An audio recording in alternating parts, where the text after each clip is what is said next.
Good evening, ladies and gentlemen. Welcome to Atlantic Bushcraft Adventures. Tonight we are on episode 209.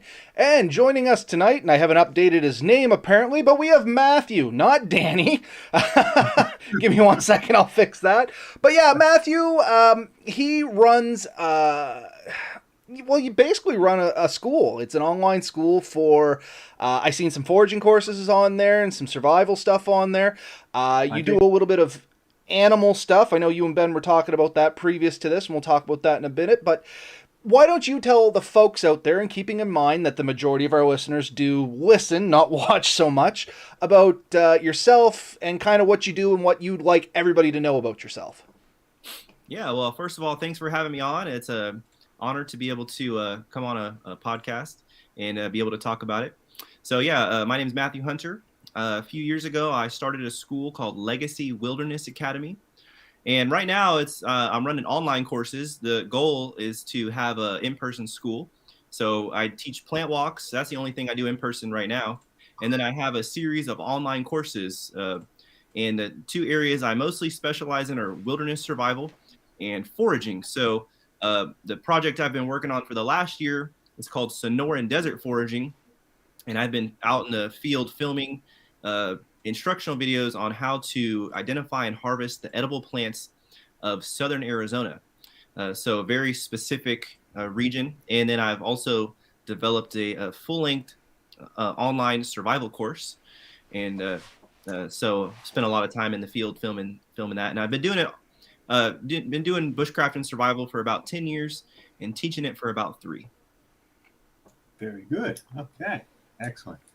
So, because I know how much work goes into this, how many hours do you figure you spend on prepping for each, say, hour of video or training time you do? Oh, man. Well, for the wilderness survival stuff, I spent a lot. I spent, years researching. And the idea originally for that came from a friend of mine. And she had said, you should film a video course for kids on survival. And I was thinking that'll be easy. Sure. Yeah, no problem. So I started to sit down and write the lessons for wilderness survival. And I realized that I didn't know as much as I thought I knew. And also the weight of survival training and the seriousness of what I was about to undertake sort of hit me, that if I'm going to be giving even kids survival training, I need to make sure it's accurate and that every single thing I'm teaching is correct, because you're talking about life and death stuff here. And so that sort of journey led me to start researching survival a lot more in depth. And I actually discovered an instructor I'm sure both of you are very familiar with, named Morse Kahansky. Yes. And if you've ever heard of Morse Kahansky, and you've ever watched anything, you may think you have a college level education in survival until you start watching Kahansky. And then you realize you have about a kindergarten level of survival, and a lot of the stuff you thought was common knowledge is actually wrong. So I actually took a lot longer to develop that course and ended up spending a lot of time. But with foraging is a lot quicker because I'm a lot better at that and been doing it a lot longer. So for foraging, it doesn't take too long to whip something up. I can actually film some videos with no preparation for foraging. So, but yeah. But something you said that actually is key here, and what a lot of people out there listening don't truly understand, or maybe don't quite grasp, is there's always a bigger fish. Now, we'll get the comments here. People will come on and say, we watch a show, we get a lot of information out of it, but we go out of our way almost every episode to say we're not experts. There's people out there that make us look, like you said, kindergartners in the aspect of bushcrafting. Yourself being one of those at our level, you've developed a course, you're doing foraging, you got a website. Anybody that doesn't know yet, you do have a YouTube channel as well. You have some of the videos up there on some basic survival skills and some identification skills and some foraging skills. Obviously not as in-depth as your course, of course. So on the note of the courses, just so we don't gloss over it, where can somebody sign up for those in case they're just popping in for the first 5 minutes of a show to catch the information and moving off? Sure. Yeah. You can go to legacywildernessacademy.com. And I actually have a course. It's not on the website yet, that I'm starting a newer idea that we came up with. It's called The Ultimate Outdoorsman. And a friend of mine who's also an outdoor instructor. We're teaming up to teach a course, and the topics we're gonna cover wilderness survival tracking and foraging, and that'll be up on the website soon. But that'll be a lot of fun, and the students will actually get access to 3 full-length courses when they buy the course. So a lot of fun. Awesome. Yeah, and that's how I found you. I looked at it. I wanted to sign up. I'm still interested in signing up. I just have to find when the schedule works for me. But what I thought is, this is a great time to get some people the chance, because a lot of people come to us and say, like, how do I get into this? How do I start? How do I learn? And there are books, but a lot of people just can't learn from those. Like, they need a bit more hands-on. They want references. They want people they can chat with. They want something they can watch. And what's available on YouTube is good oftentimes, but I think there's definitely a niche and a need for this, and we want to encourage that. Oh, 100%. Bushcrafting in the last 5 to 10 years has actually taken quite a spike. I mean, the prepping community kind of came on board. Survivalists came on board. A lot of the classic TV, a lot of the TV shows that are out there on a lot of the streaming services and stuff like that. We've talked about them in the past. Some of them glamorize the survival industry, if you want to call it, because that's what they're doing with them. They're industrializing it. And people really catch on to the stuff. They're like, I want to do this. And that's kind of where people start filtering into our neck of the woods. They're looking for some basic information, something they can try and listen to or watch while they're doing other things. And as Ben said, it's all good and dandy what you can pick up from podcasts and YouTube and stuff like that, but you can't beat having a structured course and having those visual cues and being able to see something. And one of the big things that we reference all the time is like tying knots. A lot of people can't just tie a knot by how to read it, so we recommend websites that show visual knots. So if you're a visual learner like that, that's exactly where Matthew comes into this equation. He has videos that are specific to the topic you're trying to learn. And as he said, he's gone out of his way to figure out the best way of teaching individuals that. So you're getting kind of the full meal deal instead of just snippets, which is what YouTube is great for. You get snippets, but you need a basis for that. And a lot of times people overestimate the basics that they have. Ourselves not excluded sometimes. We have made errors as well. And this is something that it seems like, by just reading your website and stuff, I'll admit I haven't taken the course yet, but anyway, it seems like it's very grounded, and it's going to give a really good base principle to being able to learn these skills and then kind of pursuing them afterwards. It sets you up for, you can continue learning. And your other courses set you up for that too. So if you want to start with survival, then you can go into foraging. Or if maybe foraging more is more your thing, you can kind of start with that. And then, oh, hey, maybe I'd like to stay in the woods a little longer. They're very well paired courses from what I've read so far. And once again, if anybody really wants to check that out, you can hit Matthew's website up over there. It's legacywildernessacademy.com. You can sign up for his courses. You can check him out on Facebook, Legacy Wilderness Academy again, and on YouTube, same name. And we will, of course, put the links up later. Yes, I should say all links can be found in the description down here. Not only on YouTube, but I post them on Facebook, and it'll be up on the podcast text as it gets put out this time. I'm actually catching on how to do this stuff the more I do it. Yeah. So just to save you from having to repeat it a bunch of times. And sorry, I had to flip my light on. I thought we scared him off for a second. No, I had to turn my light on. It's about to get dark here. So. Fair enough. Yeah, it's already pitch black here. So yeah, you started this, you said 10 years ago, if I remember correctly there. What was your driving force behind actually wanting to do this? Like, not teach, but get you into bushcraft. Ben and I often talked about it. We grew up in this kind of stuff. You know what I mean? Both our families were outdoorsy kind of stuff. But what got you interested? Because you come from an entirely different neck of the woods than we do. We're like, evergreen forest. That's what's really common here, with a ton of deciduous as well, but it's way different than where you're at. Yeah. Actually, I'm from East Texas, so it's not, well, it's very different, but it's not the desert. East Texas is pine forest and swamps. And so that's an interesting question. I actually hate when people ask me that because my answer is so weird and not. Weird is good with us, man. I think a lot of people would resonate with it though on this particular podcast. But I think I was a big time prepper. At least my mindset was very much like the government's gonna come. I'm 17 at this point, right? I'm diving deep into the conspiracy theories that nowadays I'm like, those are pretty crazy. I mean, these days you really don't have to be a conspiracy theorist to. I mean, all of us conspiracy theorists, like everything kind of came true in the past few years that we were worried about. So but I was definitely like, I wanted to know, worst case scenario, if I was in some type of Holocaust crazy situation where I was being persecuted, how could I live off the land with virtually nothing, barehanded? So that's kind of that's not why I'm still training to this day, but that's why I got started. So my mentality was very much like primitive survival. How can I do with nothing, barehanded?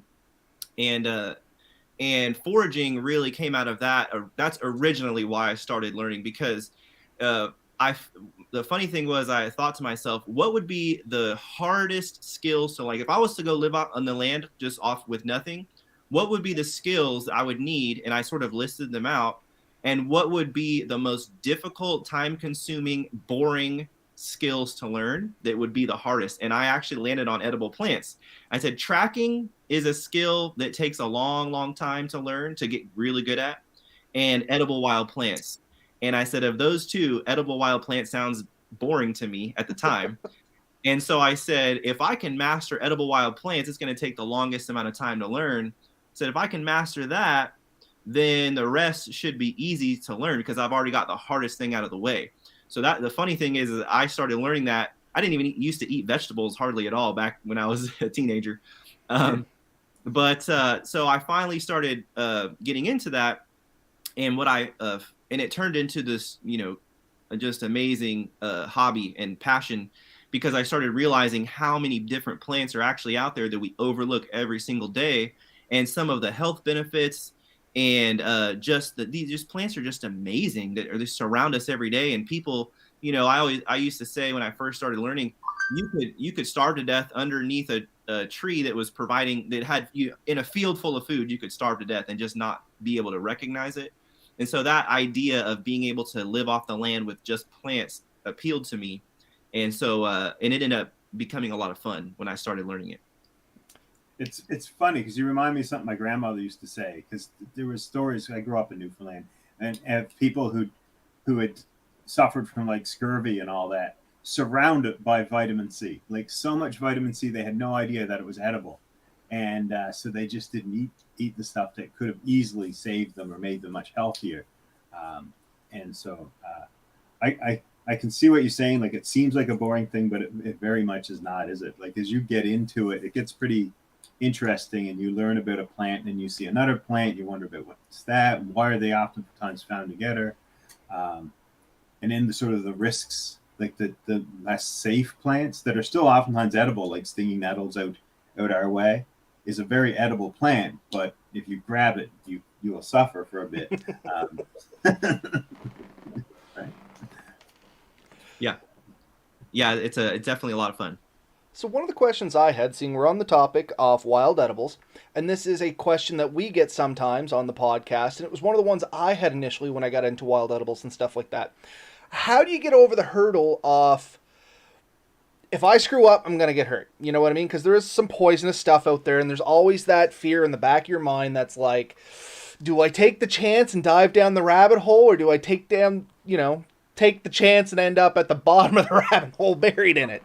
So how do you get over that? Because to me, there was no good way to explain that. So I went out and I took a foraging course. And once I had somebody show me, once again, back to these visual cues, I was way more comfortable with it. But just to read a book and try and go out and attempt this, it was a massive hurdle that myself and a lot of other people run into, because you kind of hit that mental block. So what suggestions do you have that maybe people could build off from your experiences? Sure. Yeah, there's no easy answer to that. Definitely the first, 100 plants I ate, and I've eaten at this point hundreds of plants from the wild. I think I'm over 300 at this point, but there's always that feeling in the pit of your stomach that, oh, what if I get that nervousness, and you almost never, which is a healthy fear, right? It's it's the people who don't have that fear are usually the ones that get poisoned. The people who do have that fear are not the ones who really need to worry because they have a healthy respect for it. But I would say, two things. One is learn just one plant at a time. Take it one at a time. And the other thing is, with that, there's some plants that are very distinct and easy to immediately recognize. And there's some plants that tend to really just blend in and be just naturally difficult to identify. The ones that are more difficult to identify, just don't be in a rush. There's some plants I waited 3 whole years of observing that plant before I ate it, because it would be in its tender young stage before the flowers come out, and you're not quite sure what it is. Then the flowers come out and you're like, oh, now I know for sure. But then by that time it's kind of bitter and not really worth eating. So then you wait until the next year. But by the time the next year rolls around, spring comes back around again. It's been a whole year since you've seen it.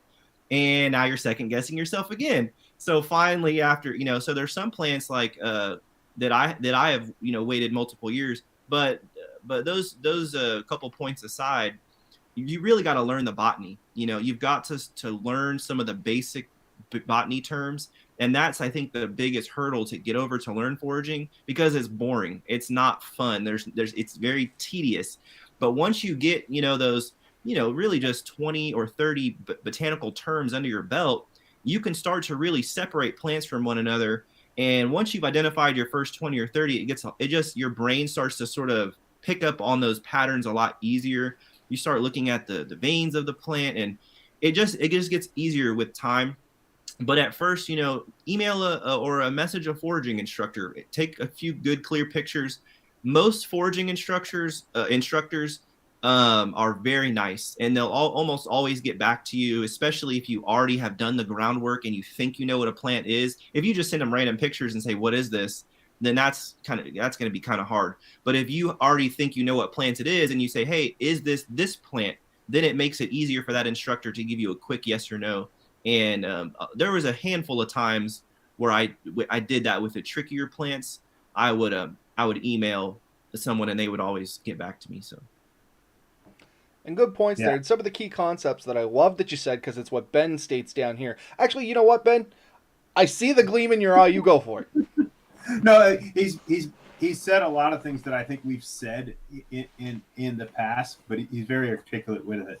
Is that, yes, I agree 100%. It can take sometimes 2 to 3 years to identify a plant consistently.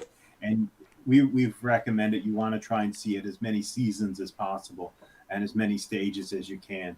I've always recommended, and you've already recommended to me a few that I still have to order, but there are some good books out there that will teach you those botany terms and help identify some of the plants and stuff. So it is really good to talk to somebody from your area, especially who can recommend a book that is relevant to your area, because a lot of these books are awesome, but they were designed for a specific area. And so if you're going to a new area especially, it's good to reach out to someone from those areas, I think, and sort of get it, because the plants in East Texas do not look like the plants in Newfoundland and Nova Scotia. Now I'm in BC, so I'm going through this. This is my first full year in BC, and there's a lot of differences. There's a lot of stuff I see, and there's a lot of plants I recognize.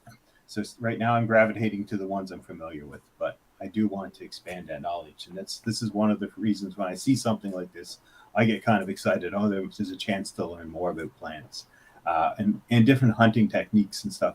Because over the years, from one location to the next, as I've traveled and I've lived across Canada, now I can honestly say that everything changes. The fishing techniques that you would have used in Texas are probably different than where you're to now, which was, again, you are in Utah? Southern Arizona, Mesa, Arizona. Yeah, Mesa, Arizona. So I'm sure you've seen differences even between those two communities, right? Mm. The techniques and stuff like that. So that's the big giant cactuses that you see in cartoons, the saguaro cactus. I'm in that desert. Yeah. Oh man, that's so cool. And it really is cool. We come from we don't have cactuses wild anyway. So a cactus we get from a store. Yeah, the only cactuses in our place are in homes. And generally you have to keep them by the fire to keep them alive. So one more question on the foraging stuff, and then I'll kind of put that to bed because it's a follow up to the one I just asked you. So the wild edible plants are one thing. How comfortable are you with fungi, stuff like that? Are you big into the mushrooms? Not so much. No, I'm not into the mushrooms at all. I'm a complete beginner with mushrooms. Fair enough. And that was going to be my second part is even when people tend to be fairly confident with plants, mushrooms opens up a whole other kettle of fish because it's a different species, plants versus a fungus, right? And Yeah. once again, a lot of people fail to realize this, especially like where we're from. They think if they can start identifying some plants, then they're experts on mushrooms. And I mean, we've said it in the past, all mushrooms are edible at least once, but there's only a handful that you'll survive to try again. Yeah, well, it's funny because one time I heard a mushroomer say something along the lines of, well, you plant guys are you guys are crazy because I can identify mushrooms, but you eat the wrong plant and it'll kill you. And it's so funny though how it's reversed because I say that about mushrooms. Yeah. So the point is if you spend enough time learning one or the other, you can learn either one and do it safely. But I think that way about mushrooms. I've picked maybe I've identified a couple mushrooms in my area, but I haven't experimented too much. Oh, Yeah, I've got like 5 or 6 that I'm really comfortable with, and the rest are take pictures. I send them to a couple of friends who know a bit, and we discuss them. And it's important to build that community and get people that you can chat with about this stuff. So that's really cool. I know there's a few other things, and I don't want to run out of time for this. You were telling me this about a woodpecker that you've been trying to locate, and I'd love to hear a bit more. Oh, we look at the tail end of this. Yeah, bring us up to date, Matt. Sure. So, hi, sweetie. I have a 3-year-old daughter. Oh, if they want to pop on, feel free. We are a family-friendly podcast. Cool. Yeah. So the ivory-billed woodpecker. The ivory-billed woodpecker it's a very controversial story. It's interesting, actually, how controversial it is, coming from someone from the outside, someone who has not really been around and known the whole story. Just coming in from outside perspective, it's strange how controversial this bird is. But here's the quick story of the ivory-billed woodpecker. So, the ivory-bill is a large woodpecker of the southern swamps. It is the largest species of woodpecker in the United States and Canada, and it has been. If you look it up online and read about it, the universal sort of consensus is that the bird has been extinct since the 1940s. Okay, and I think whenever you just quickly glance at it and look at that, people hear that and immediately they think, well, then if you still think it's around, you must be, an idiot or something like, right, or whatever. It's almost people who search for it are almost equated with Bigfoot hunters. It's really that controversial, strangely enough. So the first glance, if you just do like preliminary research on Google, you're thinking there's no way this bird's still around. But if you dig a little deeper, there's actually a different story. So the bird was not officially declared extinct. In fact, it still hasn't officially been declared extinct, regardless of what you read online. The United States Fish and Wildlife Service proposed to delist the ivory-bill from the Endangered Species Act, and which would in effect declare it as extinct officially. So a couple years, or about a year ago, or maybe a year and a half ago, the U.S. Fish and Wildlife was sort of cleaning up the list, and they were delisting all of these species of animals and snails or whatever else was on there that they thought had been extinct for a long time, and it was time to clean up the list. And so that's how I heard about the bird. And I won't go into the whole story of sort of why that was so interesting to me, but because it's something from my childhood where I had sort of heard about the bird and didn't really know it anyway. But so that's what got me interested. So I started looking into this bird because it historically has lived in East Texas and where I'm from. So I look into it and I find a gentleman by the name of Matt Cortman, who founded the Louisiana Wilds, and who also founded the organization Mission Ivorybill, who is actually still searching for the bird.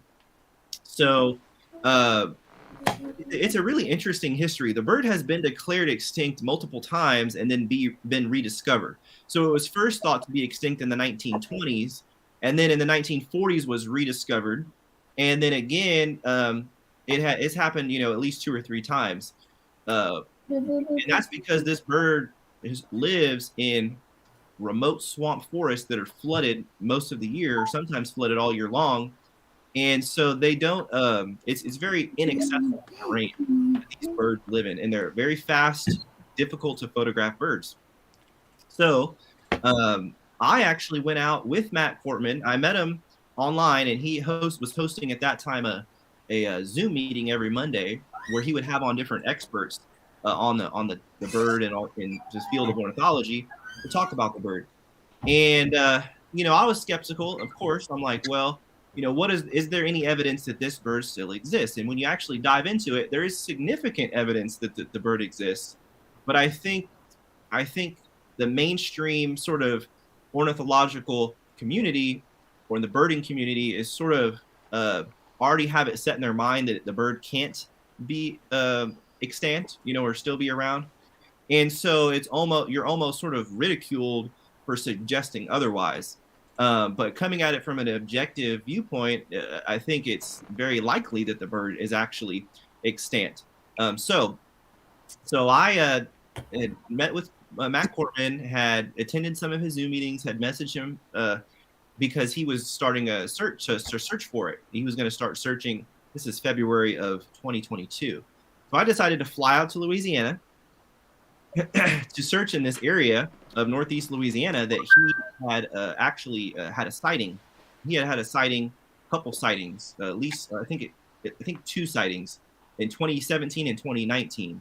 He had sighted the bird, and he was following up on reports from locals that the bird may be in this certain area of the state, and he had also surveyed the whole state by airplane to see what areas of the forest had. He's a pilot, so he had surveyed the state by airplane to see what areas of the state had the largest amount of large trees. So anyway, so I get to North Louisiana to search for this bird for a whole week. This is more of like a vacation for me because I'm like, this is fun, man. Like this is crazy. I believe this guy. He seems legit. He seems, there's nothing weird about him. No red flags.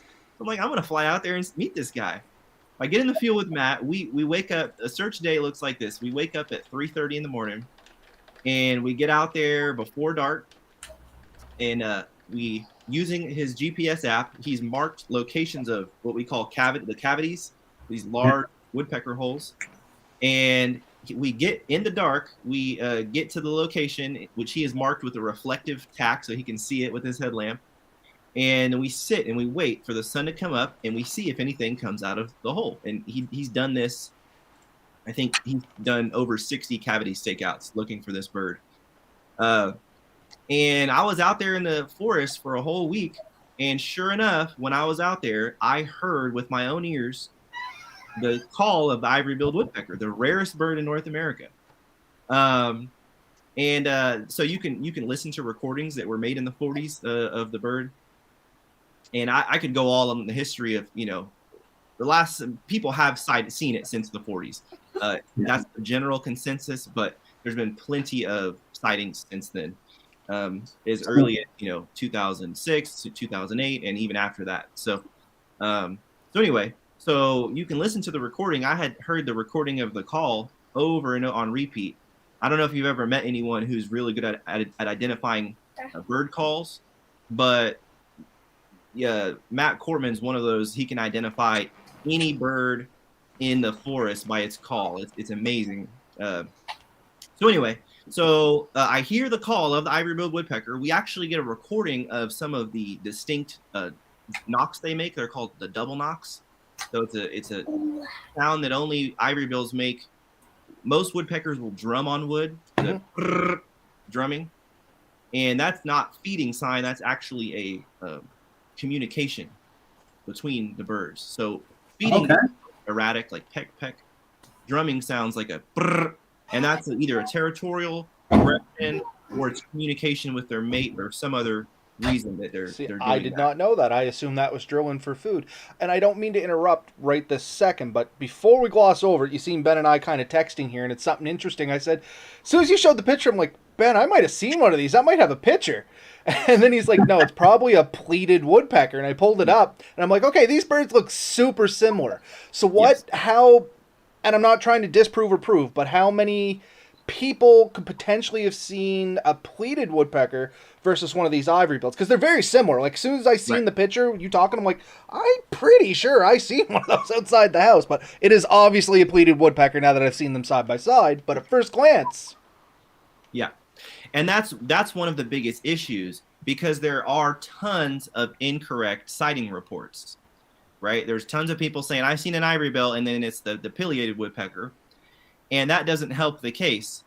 And so what happens is a person who actually knows the difference, who is a good birder, who knows how to identify, tell the difference, will say they've seen an ivory bill, and then everyone else will say, "Oh, you just saw a pileated," And so it's almost you can't win. It's because it's true. Many people incorrectly report the ivory bill, and oh, so dude, yeah, you don't.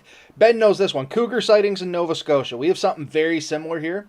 The official standpoint by Department of Natural Resources in Nova Scotia is there's no cougars in Nova Scotia. You talk to people here, there's cougars in Nova Scotia. So, different pool, similar idea. right. They're seeing a lynx or something or a bob. Is that sort of the thing? Yeah. Or coyote, believe it or not. But Yeah, big house cat. I've been to investigate a lot of things that were not a cougar. Yeah, it's a big issue, for sure.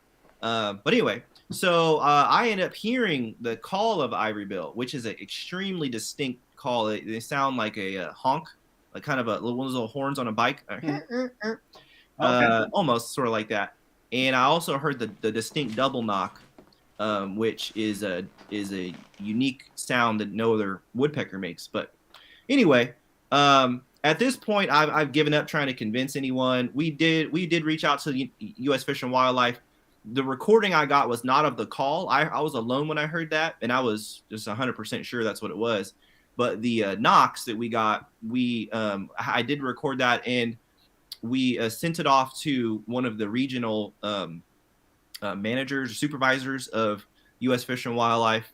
And because this bird is so rare and thought to be extinct, they're not accepting audio evidence. They're only accepting picture or video evidence. So I'm so sure, and I'm not trying to convince anybody. I actually got out of all the Facebook groups because there's just so much. There's just mean people. It's like even if I'm just completely crazy, let Let a guy have his day, right? let me have my fun. But it's like there's just so mean, and I was like, it's just getting frustrating, and I gave up trying to convince anyone. But I'm really, I'm a serious professional outdoorsman, so I'm like, I'm all in at this point. So we actually decided we're gonna move to Louisiana, which is happening in a couple months, because that's how sure and dedicated I am that this would, we can make this serious discovery. This would be a major win in the field in field biology. It would get worldwide attention. And I was just certain when I heard the call that it couldn't have been anything else. It was such a distinct call. So that's my little mission. And of course there's always, half people think you're crazy. The other half are just like, I don't know if the ivory bill, I don't care what, I'm done. I'm not a Bigfoot hunter. I'm just looking for the bird. I think Ben will agree with me that you have Atlantic Bushcraft's full support on the condition once you make your discovery, you come on back and talk to us about it again. Oh, I would love to. Absolutely. Yeah, I mean, and see, the thing is, it's a very believable thing that a bird like that could easily go unseen for quite a while and still be out there. Well, they're already. I mean, I was trying to think of where it was, and it's in the rainforest. They thought one of these large cat. Well, it's not technically a large cat, large relative, but anyway, was been extinct since the 30s, and they recently found one. There's animals they think supposedly have been extinct that they're still finding. So there's, to me, a lot of validity to what you're saying. I mean, there's always a chance, you know what I mean? And it just could be that it's separated itself far enough from human surroundings, because it's most woodpeckers are fairly private. They don't like being around people, except the one that beats in my mailbox every now and then. But these generally want to be away from human habitats because they're looking for trees and forests and stuff like that. And you said swampy areas. People generally avoid those areas. So it's very true that the population could be, very minimal, but definitely not gone. Yeah. And if Yeah, it's and there was a recent discovery in Papua New Guinea that there was a bird that had not been spotted by the Western world in 140 years was the last time it was spotted by anyone in the West. And it was thought to have been long extinct. And they found it on an island in Papua New Guinea. Well, I looked it up because I was curious how big that island was. And the Atchafalaya Basin in Louisiana is the largest swamp in the United States. You could fit 20 of those islands where they found that bird in the Atchafalaya Basin of Louisiana. So there's definitely a lot more not unexplored, but unvisited areas in the United States that people realize. So there's actually a lot of places this bird could be hiding. Yeah, especially a bird that's just going to avoid people. Like it is. So no, I mean, we definitely wish you all the luck in finding that. And thanks. I mean, that'd be super cool. Honestly, that would be the neatest thing ever. I love the animal aspect of this. We think it's extinct, but then all of a sudden, nope, it's here again. Just like you said, it would be quite the discovery. It'd be quite the thing worldwide. Like you said, that's interesting stuff for a lot of us outdoor folks and people that aren't outdoors folks. Yeah, it's the ultimate treasure hunt. Well, and I think a lot of us are like that. Like a lot of us are really into seeing, an animal we haven't seen or finding a plant we haven't seen. As bushcrafters, that's what we kind of get into, and it's really cool to see your passion in that. That was exciting to see. There was one thing I wanted to say earlier. I'm just going to say it is like you talked about, being a bit of a prepper at one point, and we've said here in the past, you don't have to be a prepper to be a bushcrafter, but you have to be if you are a prepper, you have to be a bushcrafter, right? Yeah.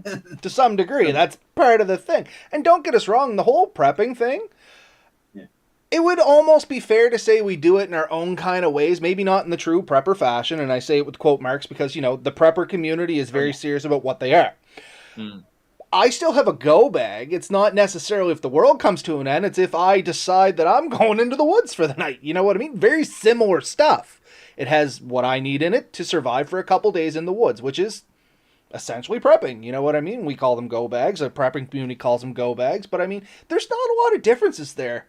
That's why we kind of embrace that. Do we consider ourselves preppers? Maybe not, but we understand a lot of the principles behind it.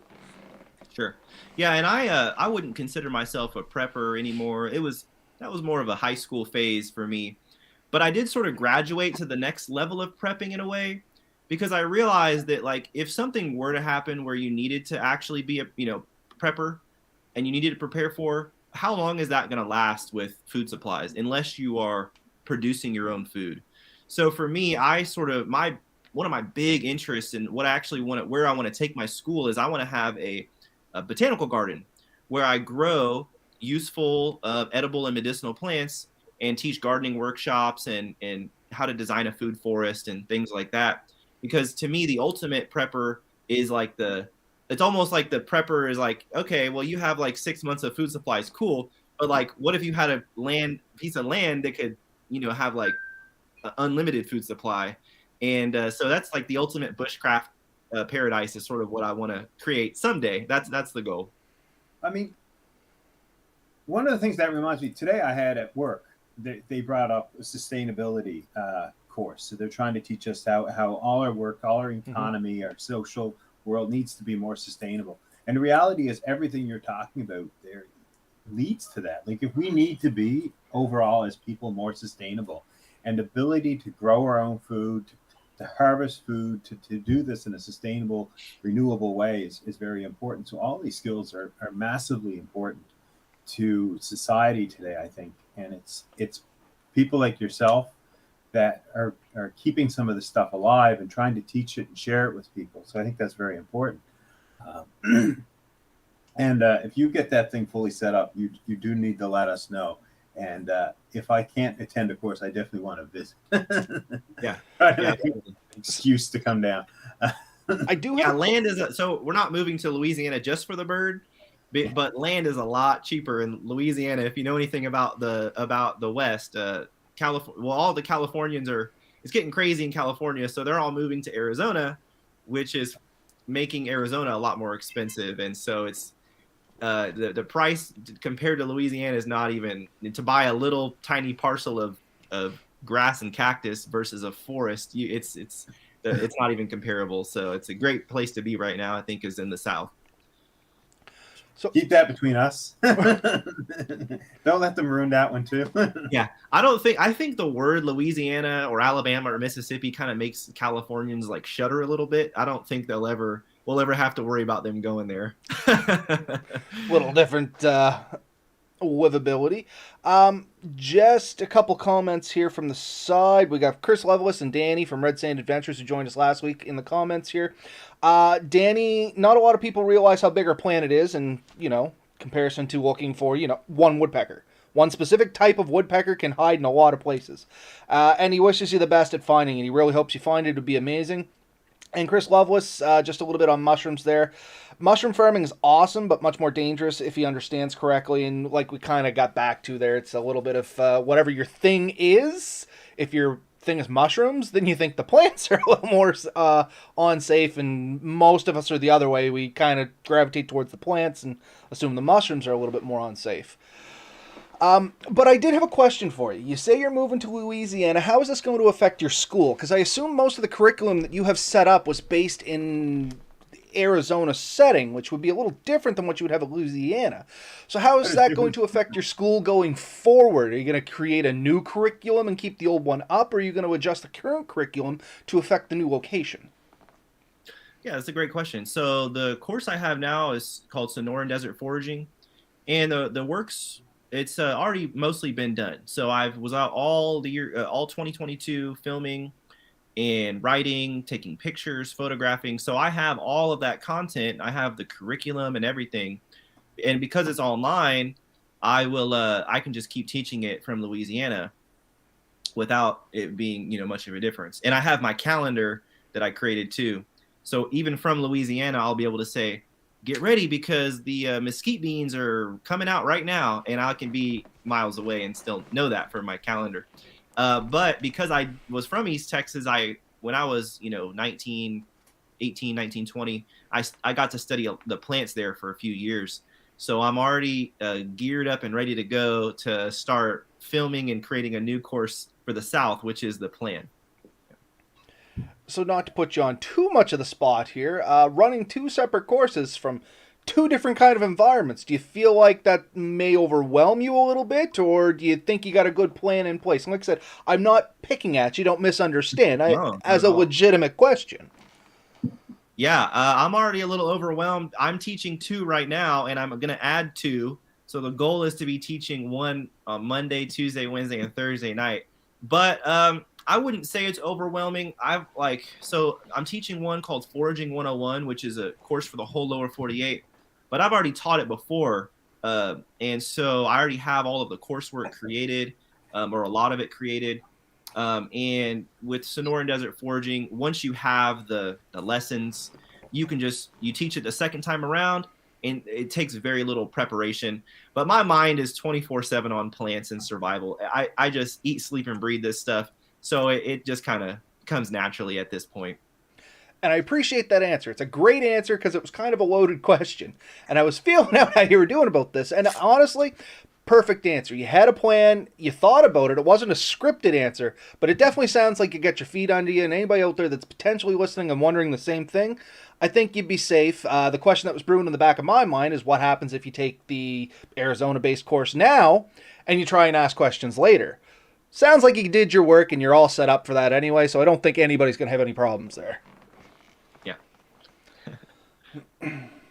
Wow. Yeah, once you film especially a video course, you've said everything, and especially I'm filming my survival course, and I didn't get it on the first take. So I'm teaching these lessons over and over in front of a camera and keeping one and then throwing the other ones away. So for my survival, like maybe we'll get in next to the history of survival. I didn't write anything down for like, you're going to hear it all just off the top of my head, because that's one of the good things about teaching is you really get to learn the content really well.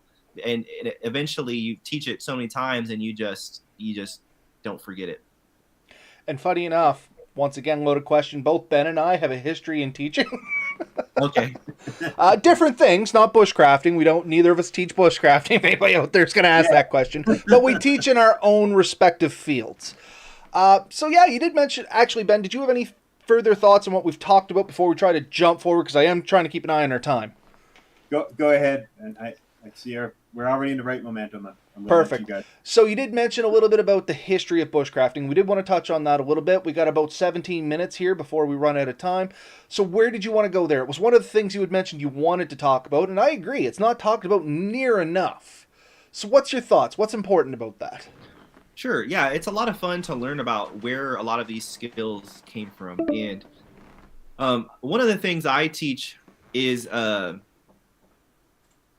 this says free group calls have a limit of 1 hour. Yeah, we have 10 minutes left. We're poor, okay, Matt. I'll be quick. I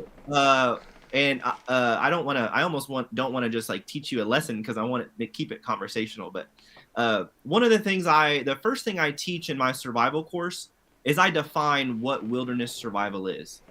And when people say wilderness survival, there's really a few different things they could mean. Of course, we talked about the preppers, who are their own distinct group. And I don't consider prepping. Well, that would be like more like urban survival, urban or prepping skills. So that's almost a different category altogether.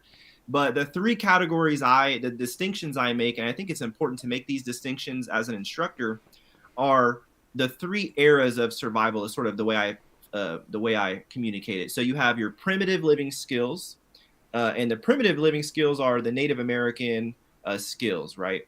Or the what would you call Native American and what's the Canada Indigenous version? Peoples. Indigenous people, right? And so that you have those skills, and there's a heavy focus in those skills on plants, on how to do things completely primitively without the steel tools, the modern tools. Then you have the second era, which I call the bushcraft era, or just the wilderness living skills era. And that would be a lot of the European skills that came over here from Europe. And that includes things like, how to if you were going to go out and run a trap line in the Canadian Rockies for a winter or something like that, what skills would you need to live? Or if you were going to go and be a pioneer and head west and right on the Oregon Trail, what types of skills would you be using along the way? And a lot of the bushcraft comes from that, right? Kahansky's Northern Bushcraft, Paul Kirtley teaches things on bushcraft and instructors like that. And then the interesting thing, though, is that the wilderness survival that we have today is a third category, the third era of survival skills. And a lot of people don't realize where it actually came from. The modern wilderness survival as we know it is distinctly different from primitive living skills and from bushcraft. And in that, it actually arose really within the past 100 years. And it is the modern wilderness survival skills as we know it is directly connected to warfare. And we wouldn't have wilderness survival as we know it if we didn't have warfare. So a lot of people don't know that. The very first survival school in North America, or at least in the United States, that came about was created in the early 1950s in Carson, Colorado. And after World War I and World War II, there was a need that sort of arose that people realized, and it originally started with pilots. So the original very first survival school, that's not to say there wasn't schools on things like ski training, mountain training. There were specialty schools that taught survival type skills, but the very first, as far as I can understand, the very first survival school, what their goal was specifically to teach survival, was in the early 1950s. And it was for pilots, actually, because in World War II, they realized that a lot of these pilots were going down with their plane and were actually surviving the crash, or Navymen who were going down and then they would later die on either the life raft, or in the case of a pilot, they would die on the ground, either in the jungle, in the desert, in the Arctic. And so that's the first time. And shortly after it was founded in Carson, Colorado, it moved to a Stead Air Force Base in Nevada. So very shortly after, and we have the Stead Survival School is what it was called. And so survival knowledge, a lot of the modern stuff actually came from this survival school. And that was for one of the first times in history where we had a place, a central database for survival information to flow. And we also, a lot of research was done. So another thing that connects warfare with survival is there was a lot of research that was done that would have never been done if it wasn't for warfare. So one of the examples, I have a few examples here. We have this book called The Arctic Manual by an Arctic explorer named Vilhelmir Stephenson. And this Arctic Manual was written by him, but he was hired by the United States Army to write this prior to World War II in preparation for the war, because it could see war was on the horizon. So they hired this Arctic explorer who explored a lot of the high Arctic in the early in the 1920s to write this manual for pilots and for other people. Another great example, and so a lot of this information, it would have never been produced if it wasn't funded by the military in preparation for. Another example is the classic text, Physiology of Man in the Desert. Another Army-funded research project where they got troops out in the desert, and this was in the early 1940s, and they did all these studies that we actually still use today in some of the military protocols for troops in the desert and how to manage troops in the desert. So, and I don't know how many minutes we have left, but one more example. Probably might want to wrap it up there. But what I was going to mention there, Matthew, I'm sorry if Matt offends you. I don't know if it does or not. I took the liberty of starting to call you that, and I guess I shouldn't have. But what I might suggest, if Ben and yourself are on board with this, at a future date, if you're willing to come back, maybe we could have an entire episode specifically on the history of bushcraft, because it sounds like you're a very knowledgeable person on this, and this is all great information that other people may potentially be interested in. So no pressure. We don't expect you to answer right now. We can talk off the podcast, but if it's something you're interested in, if you folks out there listening to us, if this is something you're interested in, because I did notice our viewers peaked up here in the last few minutes, let us know, because it's definitely a rabbit hole that I'd love to dive down, because there's a ton of great information behind this. I've already learned some new stuff from you already. Some of it I was aware of. Some of it is like, I never really thought about that. And it's great stuff. What's your thoughts, Ben? I 100% agree. Matthew, you're obviously welcome back anytime. If you ever want, if you have an opening and you want to come on and chat, we would gladly have you back. Oh, absolutely. I'd love to. Thank you so much for sharing everything you have shared with you. And I am a little disappointed we're running out of time. If we're going to do this again, I'll see about making sure that... I was just about to say, next time I'll just buy the teams. So anybody that's wondering, we do use Google Meet, and as I joked, we are poor. We generally, it's only Ben and I, so it's not worth spending the money to get the multiple one. But this is literally an interesting enough conversation. I would front that money, no problem. Yeah. Well, I've got my Zoom I bought the paid version, so we can always hop on Zoom and... Actually, I got the paid version of Zoom too. I don't know about Ben, but... Well, yeah. I'm still wondering if my last job I don't have some valid different programs also, but they paid for those for a year or two, and my current job for sure. But yeah, no, we've always kept our work separate from our hobby, and this is definitely a hobby. But no, thank you so much. This was awesome, and I hope the viewers like it, and I hope some of these, this helps get word of, your passion out there to more people, so that they'll see your courses and maybe report finding the ivory-billed woodpecker. I mean, how neat would it be if one of our listeners called up and was like, "Man, I got one of these in my backyard." Yeah. Hope so. If anyone from the southern U.S., let me know. We have viewers from the south. We do know that for a fact. We have global viewership, or listenership more specifically. No idea about the views. And really big monkey Dave is from Louisiana, I believe. Just reading some of the comments there, Chris and Danny are chatting. Both of them thanking you for your time, Matt. Yeah, thank you Love so to hear much. you again. Chris says he loves these guest episodes. It's the next level for us, and that's kind of where we're headed. We've always wanted to try and expand and do some networking, so hopefully that's where this goes. We are like literally right up against our time limit here. So once again, Matt, thank you very much for joining us, man. It was such a great pleasure. We will be chatting. Let's say that. All right, y'all have a great night, and thank you again for inviting me and listening to my my crazy bird story. Never Thank you so crazy, just another adventure. Get hip there, have fun. Night, Have a good folks. night.